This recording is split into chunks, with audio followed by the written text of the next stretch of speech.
E já é 8h03, pastor.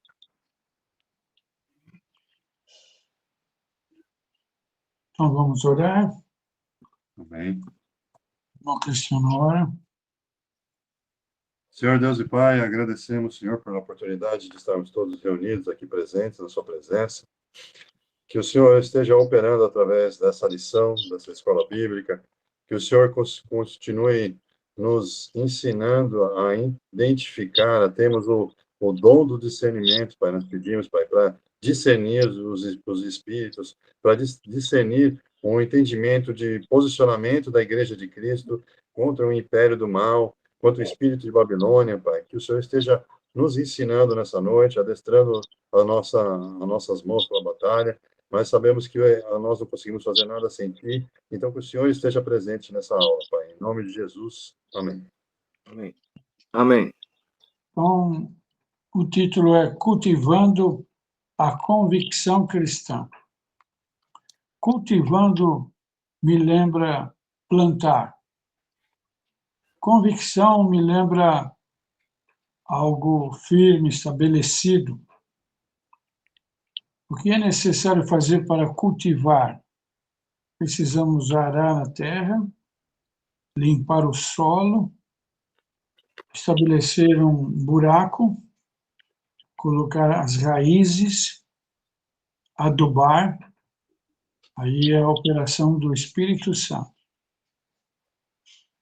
Adubar significa fertilizar. Que o Espírito Santo esteja fertilizando nosso coração nessa noite. E que nós possamos dar raízes na palavra de Deus. Sermos estabelecidos. E tudo isso forma a convicção da vida cristã, a convicção, a necessidade de estar na presença, na palavra.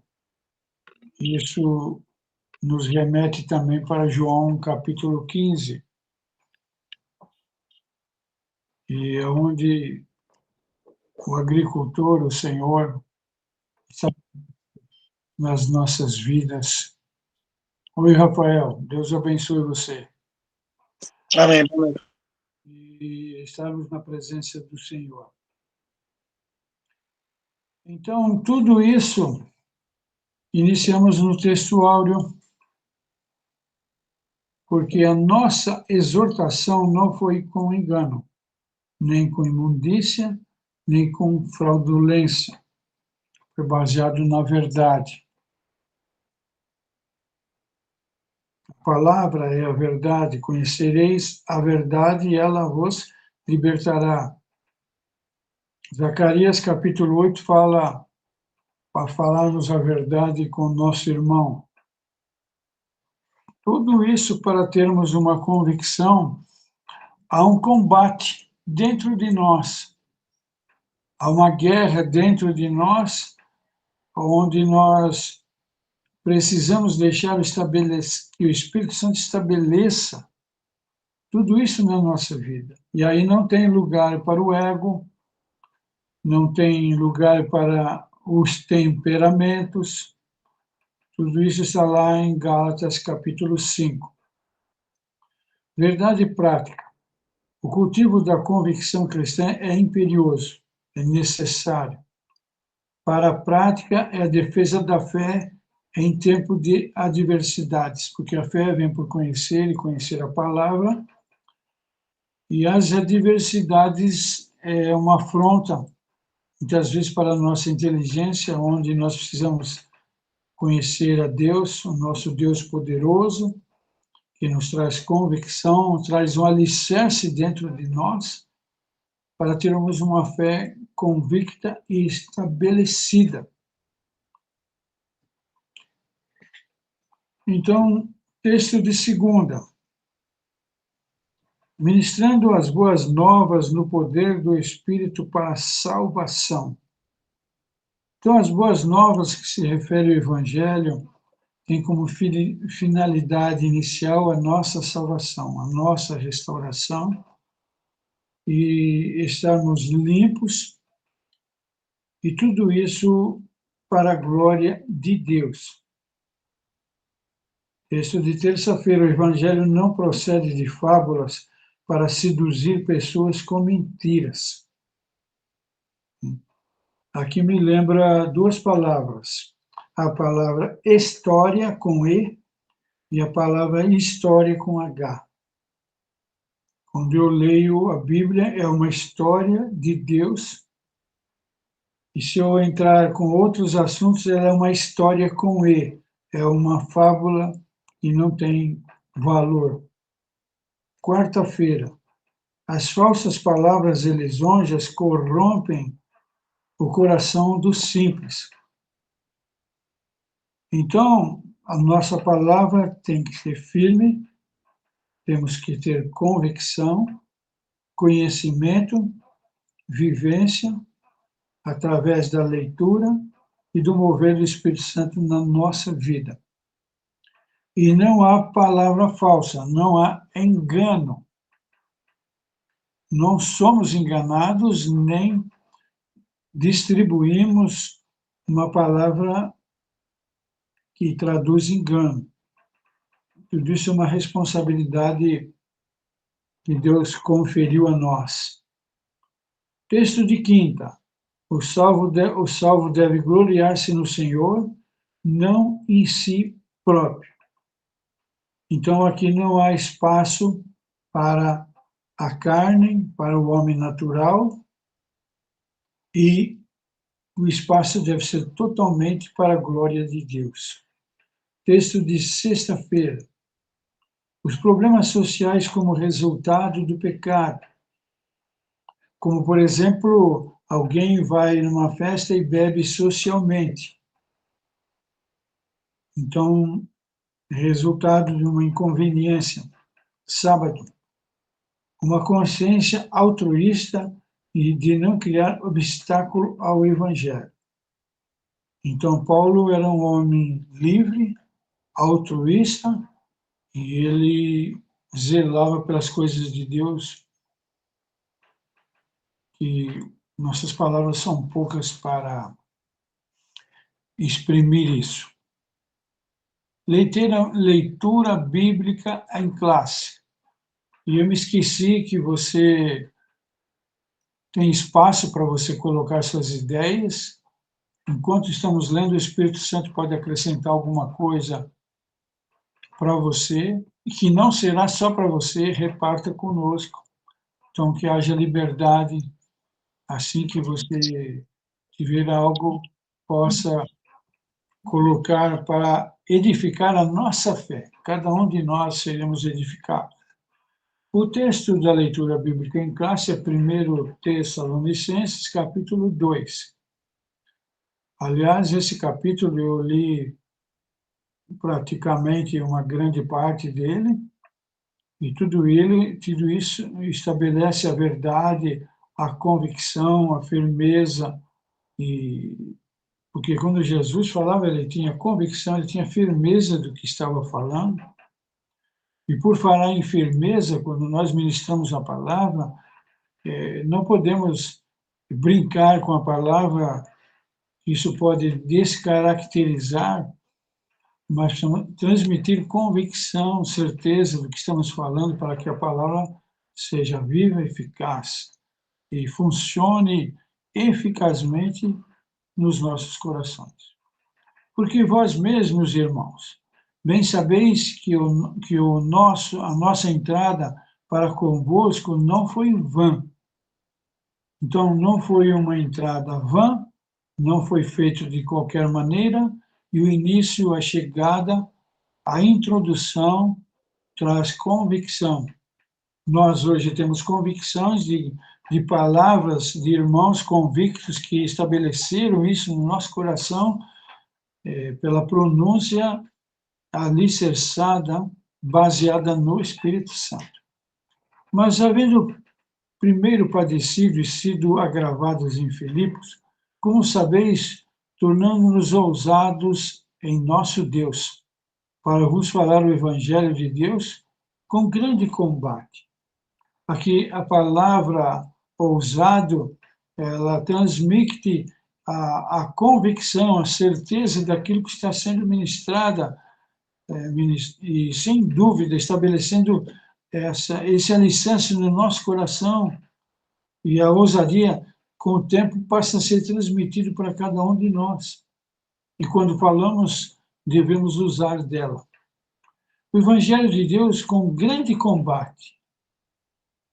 Então, eu acho interessante, quando nós chegamos na igreja, tem duas coisas que inicialmente a gente queria fazer. Uma era cantar e outra era pregar. Eu, de cara, foi eliminado o cantar, né?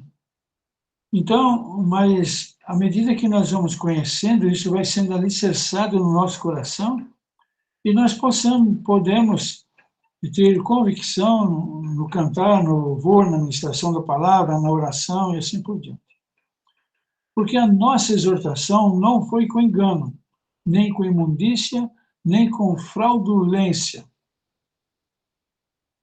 Então, isso é muito importante. A palavra não pode conter nenhuma imundícia, nem fraudulência. Eu estou me lembrando de uma pregação de 40 anos atrás, no Pastor Natal, numa igreja só de ricos, e ele teve a coragem de trazer a palavra do trapo de imundícia. Então, houve muita ousadia, e isso são ocasiões que eu considero especial quando Deus nos usa para fazer isso. Versículo 4. Mas como fomos aprovados de Deus para que o evangelho não fosse confiado aos homens, mas a Deus, que prova o nosso coração. Então, nós fomos provados, fomos aprovados. 1 Timóteo capítulo 3 diz: se alguém deseja o episcopado, excelência obra deseja. E o texto, na sequência, diz que tem que ser provado e aprovado. Então, as circunstâncias nos provam e alguém nos examina para provar, no caso de uma consagração de alguém tem que olhar, aprovar e ver a índole, a idoneidade de cada pessoa. Porque, como bem sabeis, nunca usamos de palavras lisonjeiras, nem houve um pretexto de avareza. Deus é testemunho. Eu estou me lembrando de outro caso na questão da palavra lisonjeira. Foi talvez o segundo pastor que tratou comigo, e ele trouxe uma palavra enfática. E quando ele desceu do púlpito, e eu estava começando, aliás, eu ainda estou começando, e ele desceu do púlpito e alguém falou: olha, você trouxe uma palavra maravilhosa. E ele teve a ousadia de dizer para ele: Satanás também me falou disso. Quer dizer, ele estava cuidando de si, de não deixar a glória para ele, encher seu ego e assim. E esse é um ponto que nós temos que vigiar muito, porque tudo o que fazemos, por melhor que seja, foi Deus que fez, através do seu Espírito, a glória dele. Eu li um livro do Spurgeon que ele falou isso também. Ele falou, o irmão dele falou: nossa, sua palavra foi maravilhosa. Ele falou: só que o Spurgeon era meio bravo, né? Aí ele falou assim: só que você está atrasado, que o diabo já falou isso para mim primeiro. Uma coisa profunda, né? E que a gente tem que aprender, porque o problema do ego do homem é complicado, né? Eu lembro de antigamente que tinha uma música que dizia: eu sou bom, né? E nós precisamos vigiar muito conosco mesmo, cada um de nós. E uma vez também, numa pregação, no começo da minha conversão, o Silas estava pregando no Bola de Neve. E aí o pessoal bateu palma para ele, aí ele mandou parar na hora e falou assim: pessoal, É assim que você quebra um pastor. Deus não se agrada dessas coisas. Aí ele deu uma chamada com amor, assim, foi maravilhoso, assim, sabe? Isso é uma oportunidade de ensinamento e transmitir que aquelas palmas é para o Senhor, porque a glória é para Ele. Estou me lembrando do Salmo 47, que aplaudir ao Senhor. Que nem o senhor falando isso, é verdade. Se for para o senhor, basta mais forte, é verdade mesmo. E tudo isso é ensinamento para todos nós, né? Verso 5. Porque, como bem sabeis, nunca usamos de palavras lisonjeiras, nem houve um pretexto de avareza, Deus é testemunha. Aqui me lembra uma outra coisa que eu aprendi lá no Bom Retiro. Convivi com muitos pastores, mas ele não trazia palavras lisonjeiras para ninguém, nem agradecia para ninguém, porque ele zelava que nenhum pastor deveria ter seu ego cheio, porque isso ia estragar tudo. E é uma realidade. Assim como eu preciso cuidar da minha vida, eu preciso ensinar isso, e eu tenho muito cuidado, muito zelo, muito temor no elogio, né? E, principalmente, eu me lembro de um irmãozinho lá que era baterista, começou, todo mundo elogiava ele, e eu ficava preocupado, porque isso, às vezes, pode não ajudar, é uma coisa que precisa ser entendida, né? Verso 6. E não buscamos a glória dos homens, nem de vós, nem de outros, ainda que podíamos, como apóstolos de Cristo, ser-vos pesados. Eu creio que aqui ele falou, talvez, da parte financeira, né? E também precisa ser entendido, uma parte a ser zelada, porque quando todos nós aqui trabalhamos, Deus nos dá o sustento, Deus nos deu o trabalho, Deus envia um salário para nós e é o suficiente. Antes, fomos brandos entre vós, como a ama que cria seus filhos. Aqui, então, ele já está falando de ser brando, não como o pastor, meu amigo lá falou, que Satanás já tinha dito, mas ele já usa de uma forma mais branda. Assim sendo vós tão afeiçoados de boa vontade, quiséramos comunicar-vos não somente o Evangelho de Deus, para ainda a nossa própria alma, porquanto nos eram muito queridos. Aqui é uma coisa muito profunda, não era apenas uma comunicação, é aquilo que nós ouvimos, não me lembro se foi na aula anterior ou a posterior, que há algo do homem interior, e esse algo do homem interior tem que ser puramente o Espírito Santo, que traz ao homem exterior as coisas da palavra. Quando você está professando a palavra, você tira de um tesouro interior e traz para fora para a edificação dos irmãos. Porque bem vos lembrais, irmãos, do nosso trabalho e fadiga, pois trabalhando noite e dia para não sermos pesados na nenhum de vós, vos pregamos o Evangelho de Deus. Outra coisa que me chama a atenção é aqui o final, o Evangelho de Deus. Porque hoje há muitos evangelhos. Eu vou lembrar, por exemplo, o Evangelho de Allan Kardec, todo distorcido. Nós temos que conhecer o Evangelho puro, sem mistura, que é a palavra de Deus. Pura, sem mistura, eu aprendi com um porteiro lá do Bom Retiro. Vós e Deus sois testemunhas de que com santa, justa e irrepreensivelmente nos ouvemos para convosco, os que creste. Então, a nossa formação de agir, de conversar, precisa ser irrepreensível, porque isso ajuda a solidificar, estabelecer a fé de todos nós.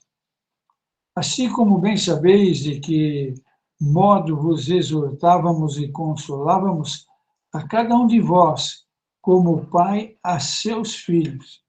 Essa questão aqui de pais a filhos é uma coisa singela, natural, verídica, sem nenhuma distorção, é a pura transparência.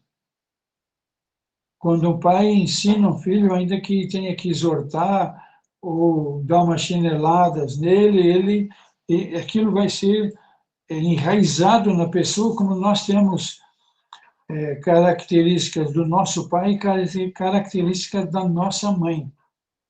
E quando meu pai fazia alguma coisa que eu não gostava, eu não guardava aquilo para mim. É como alguém pode ter tido um pai, por exemplo, que bebia. Aquela circunstância que assolava a casa, ele já aprendeu que aquilo não era bom. Para que vos conduzistes dignamente para com Deus, que vos chama para o seu reino e glória. Então, aqui está a dignidade de cada um, a nossa dignidade, e tudo isso traz uma característica de sermos convictos daquilo que estamos aprendendo.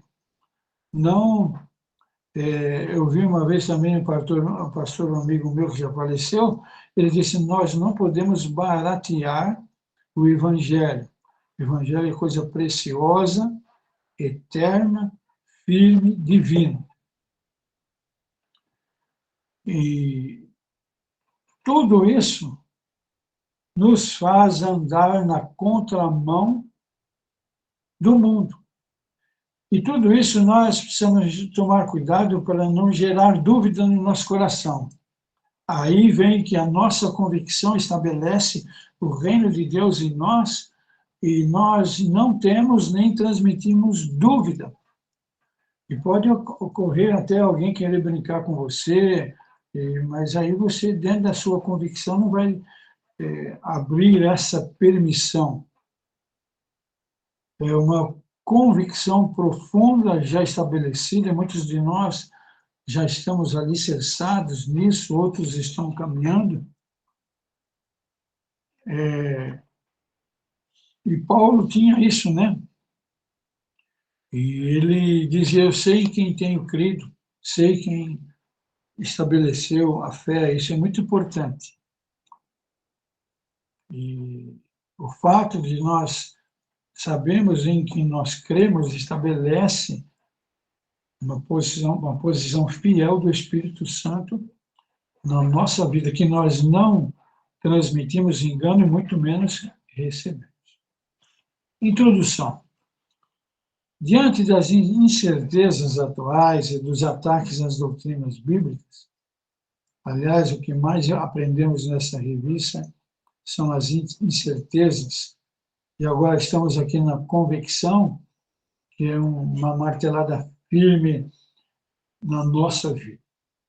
Diante das incertezas atuais e dos ataques à doutrina bíblica, é indispensável o crente cultivar uma profunda convicção cristã. Aqui onde ele cita 1 Timóteo 1, 12 a 14, não cabe ao salvo esmorecer em meio às tribulações, mas prosseguir confiante pelo prêmio da soberana vocação. Aqui é outra coisa. Não podemos dar vazão na nossa vida para esmorecer, para reclamar, para murmurar ou querer desistir.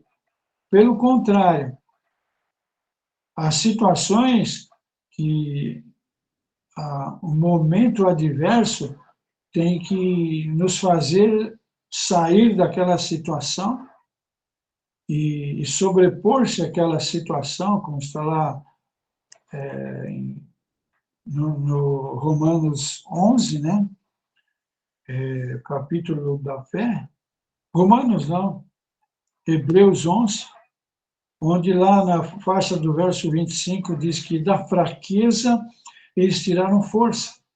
São momentos específicos na nossa vida que você pode estar no meio que está chovendo canivete e você tem que estar firme na presença. E eu estava no velório do meu cunhado, conversando com a minha cunhada, que ela, o marido dela tinha um tio barra pesada lá do espiritismo, e ele se converteu, aí ele me convidou para fazer o batismo na casa dele, e eu tive uma experiência única. Foi feito lá aquelas piscinas de plástico lá, fomos batizar ele, mas na hora do batismo caiu uma chuva tremenda, caiu raios, houve trovões, eu me senti como se estivesse assistindo um filme em alto mar, o navio quase afundando. Isso, e ali, literalmente, houve uma guerra espiritual, e onde nós precisamos estar firmes para passar por essa experiência. Nesta lição, estudaremos os aspectos espiritual, pois não? O senhor está falando a respeito de tempestade e tudo mais. Eu acredito que o senhor teve que manter a convicção de que o Espírito Santo estava naquele lugar, que estava agindo. E eu acho que é isso que essa lição tenta mostrar, né, quando tem essa capinha aqui, ó, né? Jesus andando aí no mar e o barco ao fundo, né? E a gente vê que é um mar agitado, uma tempestade. E é isso, fazendo essa analogia da convicção com a tempestade que o senhor acabou de falar, Pedro, quando desceu do barco, e quando ele falou, Senhor, se é tu mesmo, faça com que eu vá até aí. Pedro tinha que manter a sua convicção de que era Cristo que estava ali diante dele, conduzindo, ajudando ele a ser conduzido até as mãos de Cristo. E essa convicção, ela precisa ser cultivada diariamente e a todo momento. A imagem que Jesus estava andando sobre as águas. E o que você está falando me fez eu lembrar uma outra coisa. Na realidade, eu me senti como eu não estava fazendo o batismo. É o próprio Senhor, que ele usou só meus braços, mas foi ele que fez todas as coisas. É como alguém traz uma ótima pregação, quando ele desce do púlpito, ele tem que agradecer a Deus, dizendo que não, entendendo que não foi ele que fez, foi Deus usando ele. Uhum. A presença do Espírito Santo. Então, Isso. Pedro também, quando desceu das águas, ele teve essa convicção de que era o próprio Senhor Jesus, e quando ele vacilou nessa convicção e deu a atenção à tempestade, ao vento forte, foi quando ele fraquejou e começou a afundar. E aí Cristo o pegou pela mão e o ajudou a continuar cultivando essa convicção em Cristo. Eu acho que esse é o ponto que a gente precisa entender, que a convicção cristã, ela precisa ser cultivada todos os dias. Ainda mais nesses tempos que nós estamos vivendo, em que todo momento a gente sofre uma desconstrução da fé, uma desconstrução da família, e o ataque é exatamente na sua convicção. Às vezes o inimigo, já que ele não consegue atacar, pôr a mão na sua família, já que ele não consegue pôr a mão em você, ele vai usar pessoas e coisas para atingir a convicção que você tem, a fé que você tem em Cristo. Amém? Essa colocação que você quis dizer sobre o pai, sobre os filhos, é uma coisa muito profunda, porque muitas vezes Satanás ataca os irmãos, os filhos de Deus, para querer lutar com Deus. É uma guerra irônica, perdida, né? Mas é o que às vezes o inimigo faz, querendo atacar um filho para atingir o pai. Aí vem a convicção de que o pai tem que estar orando pelos filhos, assim como os obreiros da igreja têm que estar orando pelos filhos de Deus que estão na igreja. É uma responsabilidade, né? Então, e tudo isso nos traz um alicerce muito profundo. Nesta lição, estudaremos o aspecto espiritual, moral e social que formam a convicção da nossa fé cristã. O objetivo é despertar em cada cristão o desejo de ser um autêntico embaixador de Cristo em um mundo das trevas. Então, nós temos que ser embaixadores, Porque nós moramos aonde? Na embaixada, a igreja é a embaixada. E trazendo isso para a vida cotidiana, se alguém tiver necessidade e ele vai numa embaixada, lá não falta nada, tem comida, tem água, tem acomodação, tem tudo.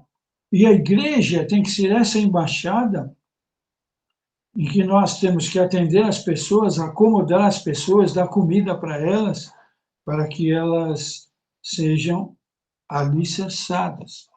Estou me lembrando aqui de um outro irmão que também já faleceu, ele era capitão do Exército da Salvação, ele pregava ali na próxima Avenida Liberdade, era uma das travessas, e ele, de noite, levava sopa para as pessoas, e na hora do almoço ele convidava as pessoas para almoçar.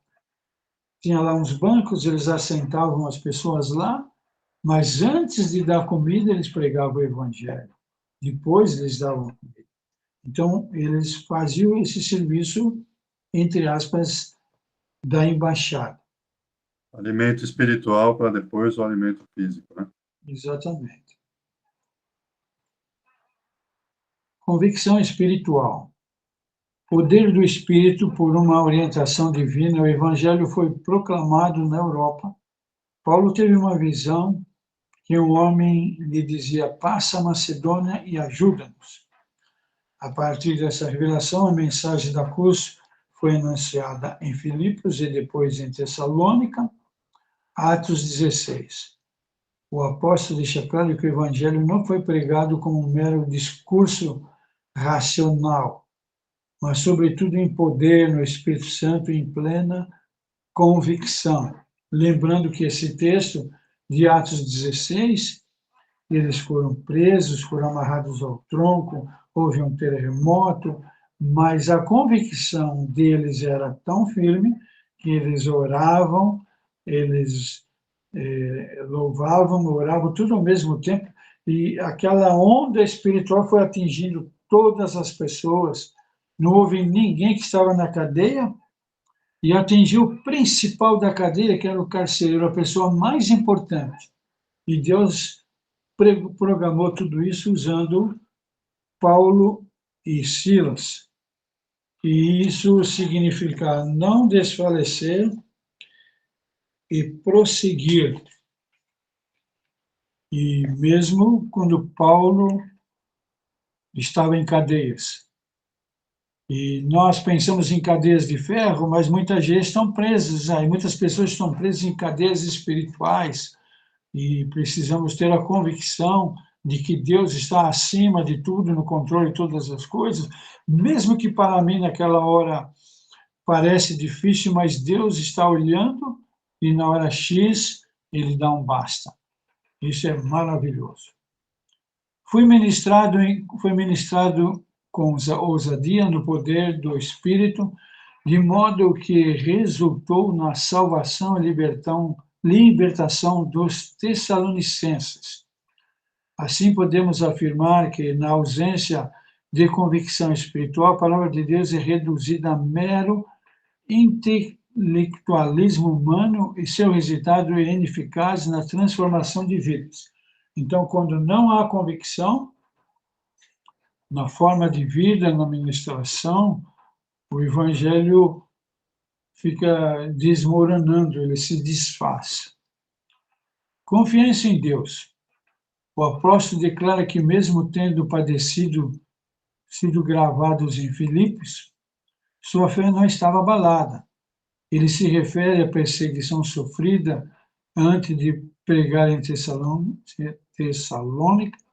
Paulo e Silas tinham sido publicamente espancados com varas, em seguida lançado no cárcere interior com os pés no tronco. Tudo isso está lá em Atos 16. Todavia, apesar de feridos, perto da meia-noite, oravam e cantavam hinos a Deus. Aqui uma coisa muito interessante. O louvor ele quebra uma guerra espiritual. Ele quebra cadeias, onde pessoas podem ser curadas no período do louvor. O louvor traz a presença do Senhor na igreja e isso acontece antes da pregação. Então, tudo isso é necessário que estejamos no mesmo espírito, em oração, sermos responsáveis para conosco mesmo, para com o nosso ministério. Estou lembrando daquele canto que diz: quero que você valorize,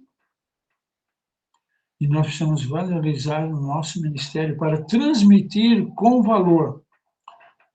Após essa severa aprovação, não esmoreceram, mas, impelidos pelo Espírito, vieram a Tessalônica, na cidade, em meio às suas lutas, e com ousada confiança anunciaram a Cristo. Aqui faz lembrar quando Paulo e Silas chegaram aos Filipenses, eles viram pessoas que estavam lá na cadeia e se converteram. Isso deve ser glorioso. Aí vamos passar um 90, confirma a obra das nossas mãos. Tudo que fazemos para o Senhor não é em vão, né? Mesmo lá no Salmo que diz que quando nós andamos chorando, levando a palavra, isso é glória para Deus. Então não devemos valorizar nem ser dodóis com isso. Nossa perspectiva, somos encorajados a não desfalecer na pregação do Evangelho, mas confiados em Deus. Jamais recuar, mesmo diante das ameaças da prisão ou da morte. E é muito interessante quando nós realmente temos situações de afronta, e se você estiver em oração, buscando, o Espírito Santo faz algo tremendo a começar em nós mesmos. Fazemos coisas que, no momento normal, nós não faríamos. Fidelidade na pregação. O apóstolo dos gentios assegura que o evangelho anunciado em Tessalônica não foi com engano, nem com imundícia, nem com fraudulência. Nós podíamos comentar tantas coisas sobre isso, mas basta saber que nós não devemos fazer isso e pregar a palavra pura. Mostra que a doutrina cristã não procede de fábulas inventadas, condutas imorais ou artificiais para seduzir as pessoas a crerem em mentiras. Até às vezes parece que tem pessoas que gostam de ser enganadas, né? Ao contrário, Paulo declara que o Evangelho é de Deus, que o próprio Deus o comissionou como assunto, não como para agradar aos homens, mas a Deus que prova o nosso coração. Onde nós, em termos humanos, temos dificuldades de, às vezes, ministrar uma palavra de exortação, que temos que agradar a Deus. É dele que vem todas as coisas, e ele quer, nessa exortação, levantar pessoas, cuidar de pessoas, curar pessoas, abrir os olhos, os ouvidos, assim por diante. A Deus que prova o nosso coração. Dessa forma, o propósito do apóstolo não era de satisfazer seus ouvintes com falsos discursos. Nesse sentido, somos exortados a manter fidelidade na pregação, repudiar os falsificadores da palavra de Deus e anunciar Cristo com sinceridade. Ou seja, a igreja é do Senhor. Somos instrumentos usados por Ele e precisamos ter essa convicção. Convicção moral. Retidão nas ações. A conversão opera a transformação moral da vida do crente salvo. Se nós olharmos para trás, nós vamos ver que fomos transformados. Não somos mais as mesmas pessoas, agimos, falamos de modo na contramão do mundo daquilo que nós pensamos. Desse modo, a Bíblia orienta, dentre outras recomendações, a deixar a mentira e falar a verdade. Isso é muito importante. Falar a verdade. Eu volto para Zacarias 8. Falai a verdade com seu irmão. Deixar o furto e ser honesto. Efésios 4. Não pronunciar palavras torpes e dizer apenas o que edifica. Não falar palavras torpes, não falar palavras de baixo calão, não falar besteira. E isso foi o que mais me marcou, porque eu sou filho de português, cada 10 palavras que eu falava, 11 era palavrão. E quando eu ia falar, o Espírito Santo acendia uma luz vermelha, e isso foi diminuindo até zerar. E dizer apenas o que edifica. Nesse aspecto, o apóstolo Paulo reivindica a retidão das próprias ações ao afirmar: nunca usamos de palavras lisonjeiras, nem houve um pretexto de avareza. Aqui ele enfatiza que jamais usou de falso sentimento para a obtenção de favor. Ainda severa a sua motivação, era desprovida de ambição financeira. Então, aqui, quando no início da minha vida, a igreja tinha 3 pastores.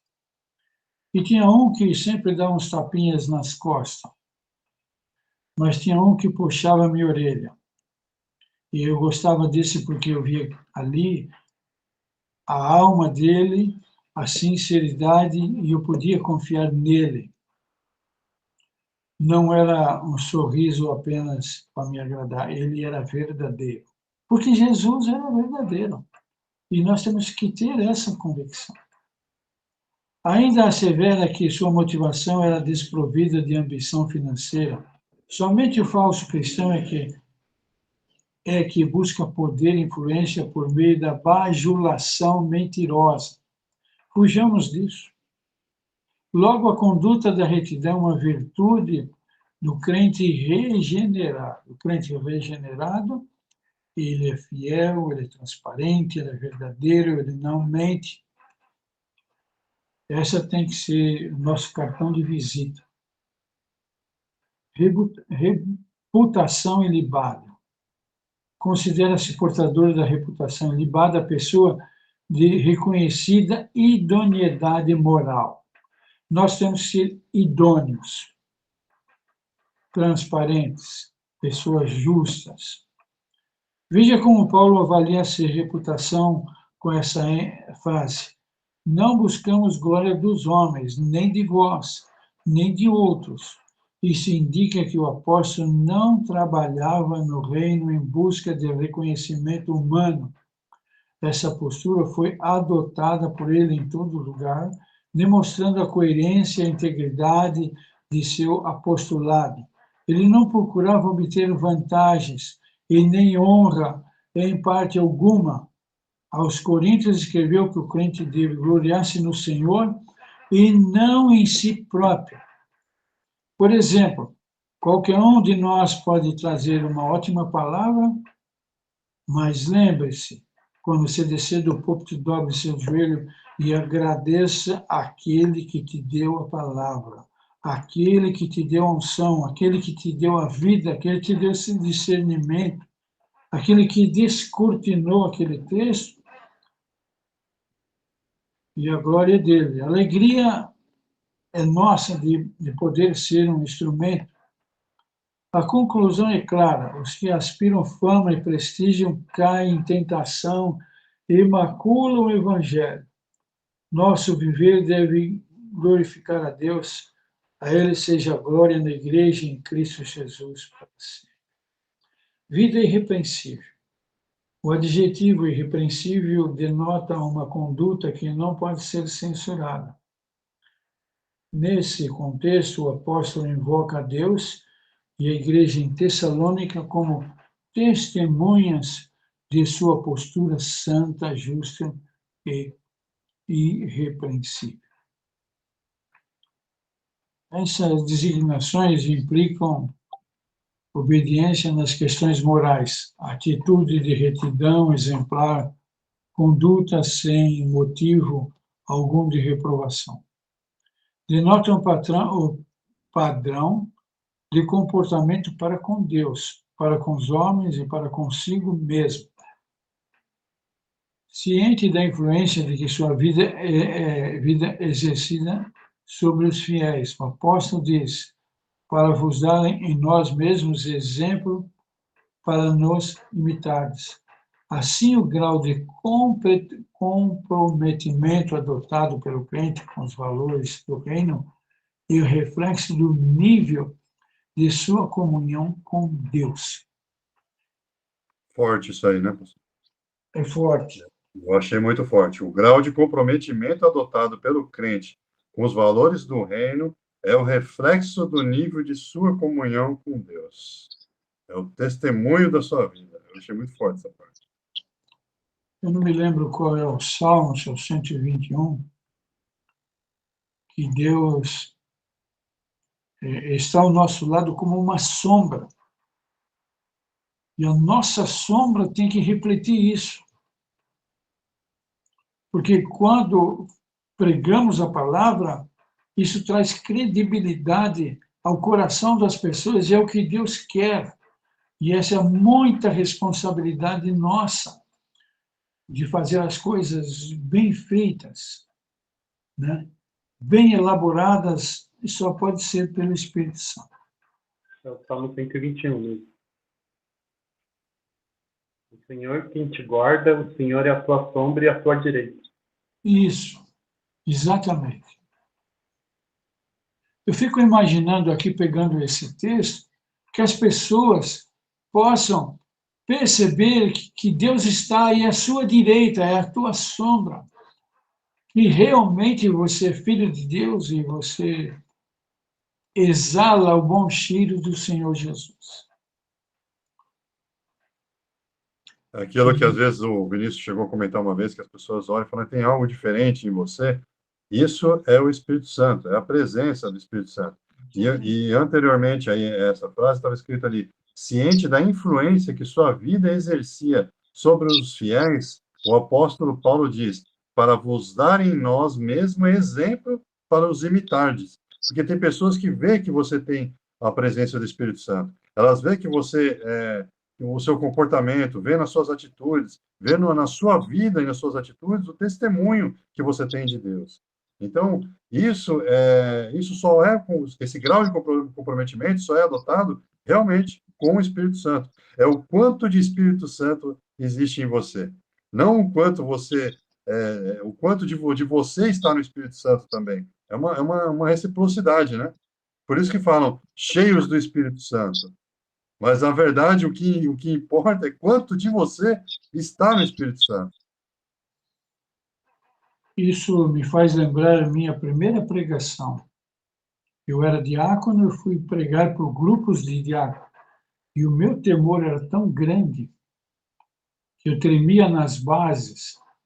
E quando eu terminei, eu estava com uma sede imensa diante dessa responsabilidade.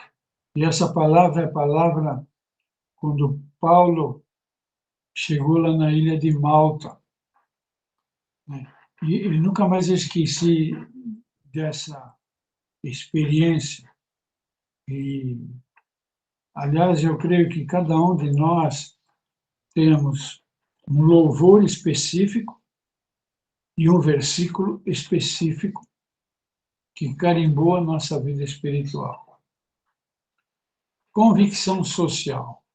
Bem-estar comum. O bem-estar comum alcança o homem em suas necessidades físicas e espirituais. Não por acaso, a Bíblia fornece instruções para o bem. Estar espiritual e social dos seres humanos. O papel da igreja é o de proclamar o Evangelho e aliviar o sofrimento, promovendo o bem-estar social entre os irmãos. Aqui, aliviar o sofrimento.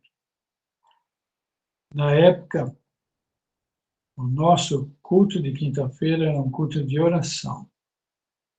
Todo mundo ajoelhava.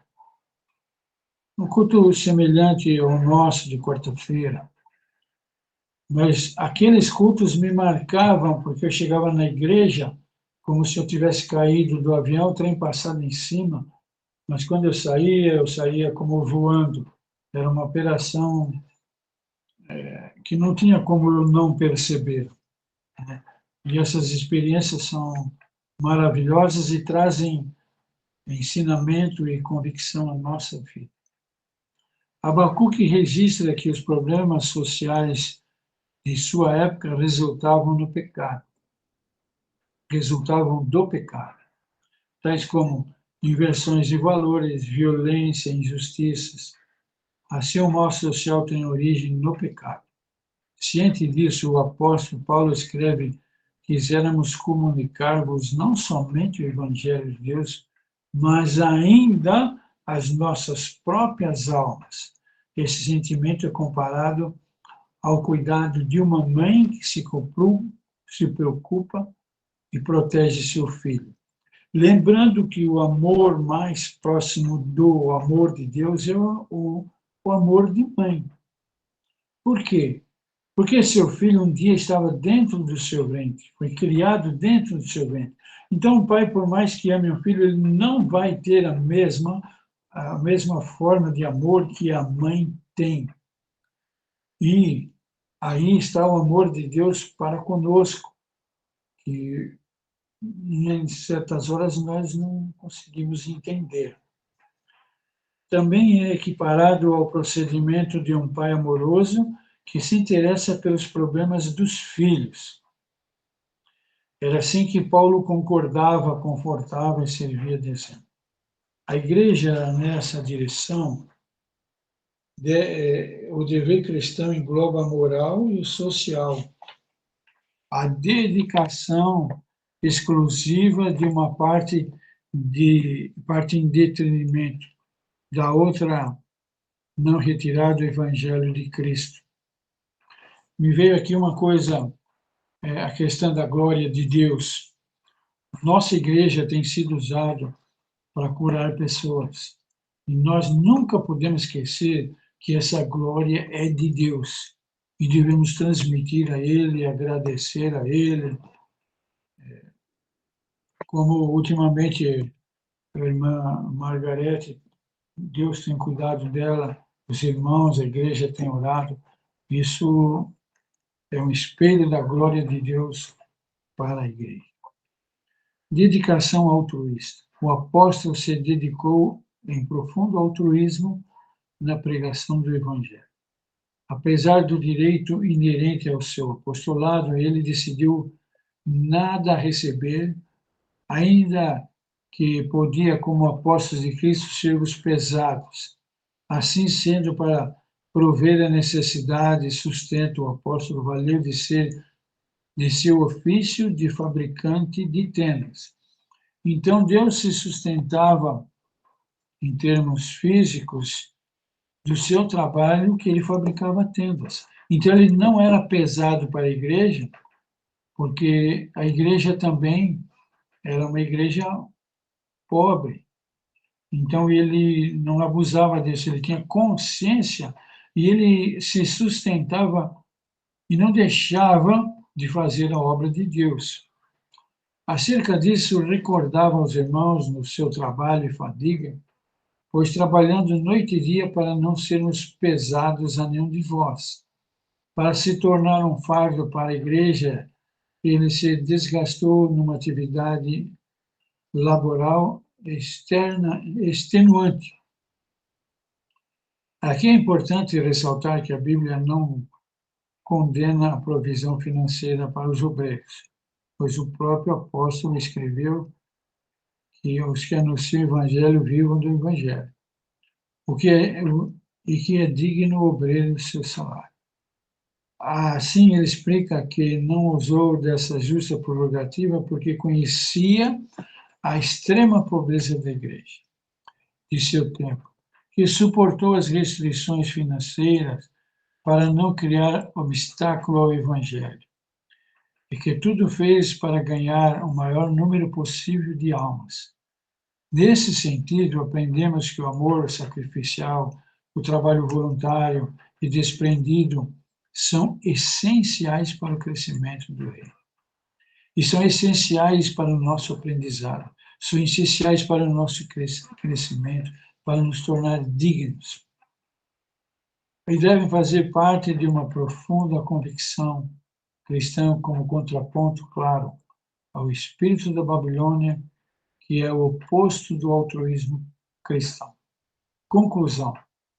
Paulo foi submetido a uma série de provações durante o seu ministério. Não obstante, ele nos deixou o exemplo de intensa convicção de nossa eleição. Aqui está uma coisa importante: muitas pessoas recebem unção e acham que vai ser empurrar carro na descida, vai ser uma maravilha, mas a guerra vem. A guerra vem porque o inimigo luta com aqueles que buscam a unção, porque a unção quebra todo jugo. Quando buscamos a unção, nós quebramos o reino das trevas. E, evidentemente, nós nos destacamos. Exemplo, em Mateus 3, quando Jesus foi batizado, a pomba desceu trazendo a unção sobre Jesus. E Satanás viu isso. O que aconteceu em Mateus 4? Satanás quis desbancar Jesus, mas ele estava ungido, preparado para isso. Isso é um alerta para nós. Devemos honrar a unção que está sobre cada um de nós. Porque, como foi dito, se não me engano, na aula passada, nós somos vasos de barro, mas temos um conteúdo preciosíssimo, inquebrável, inabalável, se ficarmos na nossa posição. Destacam-se a sua convicção espiritual, resultante do poder do Espírito, a sua convicção moral, como reflexo no temor a Deus, a sua convicção social demonstrada pela abnegação em servir. Ratifica-se que os nossos dias carecemos dessa firme convicção em defesa dos interesses do reino de Deus. Então, essa aula é muito importante, que a todo custo nós temos que manter a convicção. Eu quero ler 3 versos que podem resumir esta aula, que está em Filipenses 4:13. Não basta ler o 13. Posso todas as coisas naquele que me fortalece, mas antes ele diz: sei estar abatido e sei também ter abundância em toda maneira, em todas as coisas. Estou instruído. É o que está acontecendo, nós estamos sendo instruídos, tanto a ter fartura como a ter fome, tanto a ter abundância, como a padecer necessidade. Então, nós temos que ter todas as experiências. Quando eu estiver conversando com alguém que está com fome, alguém que está preso a cadeias financeiras, nós conhecemos isso e teremos palavras, ou talvez até essa. E o verso 11, não digo isso como por necessidade, porque já aprendi a contentar-me com o que tenho. Essa pergunta fica para mim, para você. Já aprendemos a estar contente com o que nós temos? E aí é motivo de dar glória a Deus. Ah, mas eu estou em dificuldade, é motivo de dar glória a Deus. Ah, está faltando, é motivo de dar glória a Deus. Porque se está faltando, não vai faltar. Se não tem comida, haverá comida. Então é motivo para dar glória a Deus e agradecer por essas experiências. Quando estamos em dificuldades, quando nós agradecemos a Deus, nós damos um tapa de costa de mão em Satanás. Amém, irmãos? Se você tiver mais uma conclusão, esteja à vontade. Um de cada vez, hein? São coisas maravilhosas. Isso eu aprendi. Uma parte da aula que eu ia falar, eu falei, e eu você falou de não esmorecer e tal, né? E uma oração, às vezes a gente não quer fazer uma oração, e testemunho do Senhor mesmo, assim, que uma vez o Senhor orou por uma pessoa que pediu uma oração para o Senhor, muitos anos depois ela voltou. A pessoa vai se recordar e ela voltou para agradecer que ela foi curada de AIDS. Então, Sim. então, nunca deixar de fazer, né? E essa pessoa é um pastor hoje. É. Religioso, né? É. Isso aí aconteceu quando foi inaugurada a televisão Excelsior. Foi em 1900, foi na inauguração. E foi lá que aconteceu isso. Nossa, glória a Deus. Glória a Deus. Mais alguém? Amém.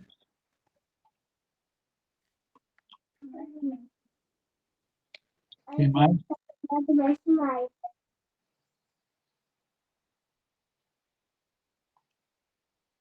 Não sei se temos tempos ainda, mas se temos tempo, pode falar.